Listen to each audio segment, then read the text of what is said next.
Hey, what's up, community nation? Mr. X35 full here. I was able to actually read those other comics I didn't get a chance to read yesterday, so I'm gonna do another review. Just give a warning. I don't know if you read these comics or not. It's gonna be spoilers. And here we go. One of the first comics I'm gonna review is Venom issue 34.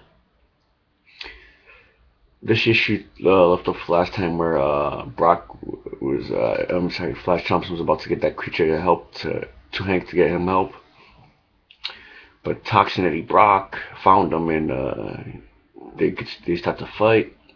Toxin was whipping his ass, and that I feel like that this creature's name is over here. I completely forgot. It's not a point. He jumps in battle, and Brock tells him, "Alright, I'm gonna kill you."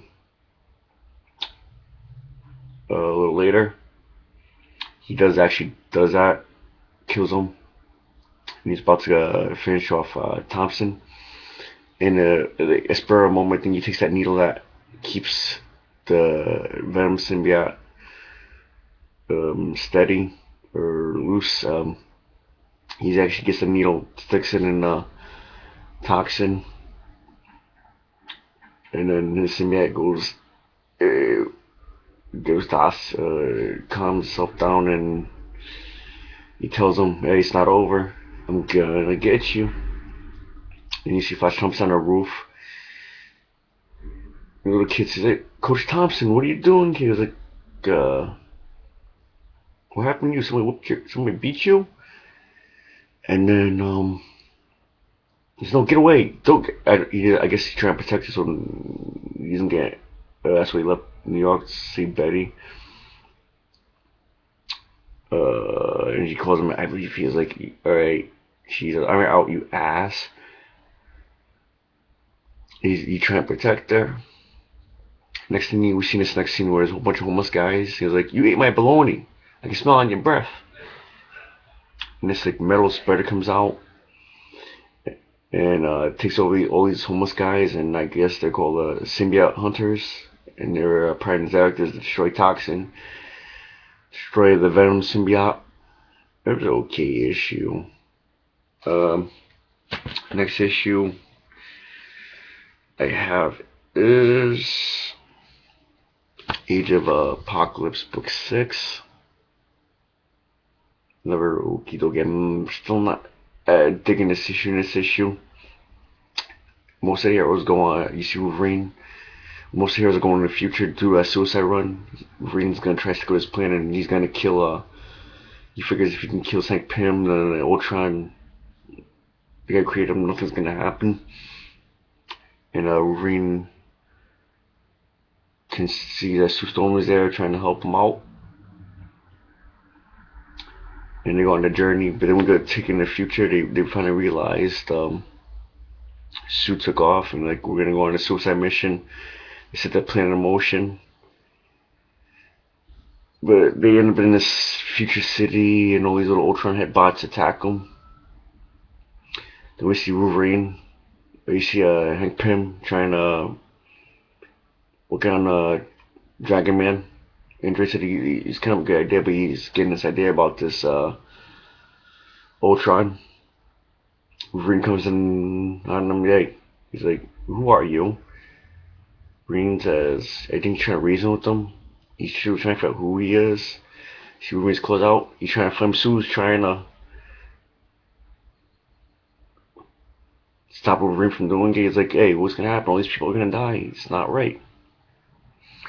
So she tries to stop him, and she just like walks away. Wolverine, he turns into Giant Man, Giant Pym. He's gonna pimp articles. And then I don't know if he said Wolverine. Last thing I remember him seeing him is like him down. I don't know if he's dead. Is that gonna ruin the future, or how's that gonna screw it up? I don't know. I mean, to me, the future storylines or past storylines have been done before. They're That's their problem with these comics. They're not. they're not having a fresh idea on it. I don't know if it's an effect. I'm still gonna stick with it. See how it turns out. And last but not least, we have Superior Spider-Man issue number 8. This issue,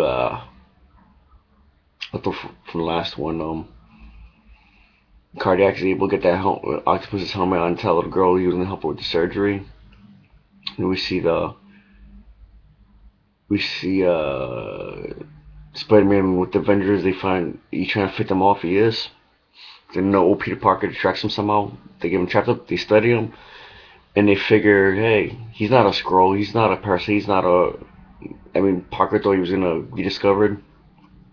They give him this brain readout, but nobody else notices except for Ock that he has a blame anomaly, and he knows that he figures like because Tony Stark is there or Hank Pym's not there, that because they're not there, that these shares are more, they didn't catch it. He knows something's wrong. But he figures he's got to get his helmet back to find out what it is. And then we have, he put a trace on the helmet. Goes to the underground hospital where Cardiac is. Cardiac's about to perform surgery on that little girl. He's mad, starts wrecking it. Then he notices that what the tension of the helmet was.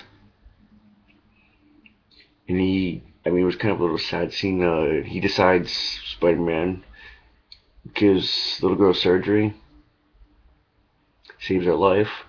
From instant action was from Spider Island. The little girl had surgery because of Dr. Octopus when he, if I can remember correctly, when Ock had his end of the world storyline, he tested his Saturday power. That's how the girl got more sicker.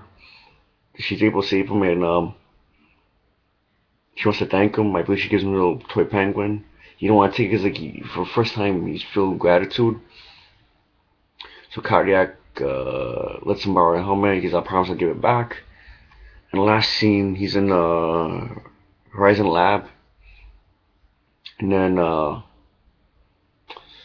he's thinking to himself. And then the Ghost Peter Parker says something, and Octopus Spider-Man hears him, and he's about to have surgery to take that brain, take the Parker anomaly out of him. Looks like it's getting pretty much interesting. We'll see how it turns out in the next issue.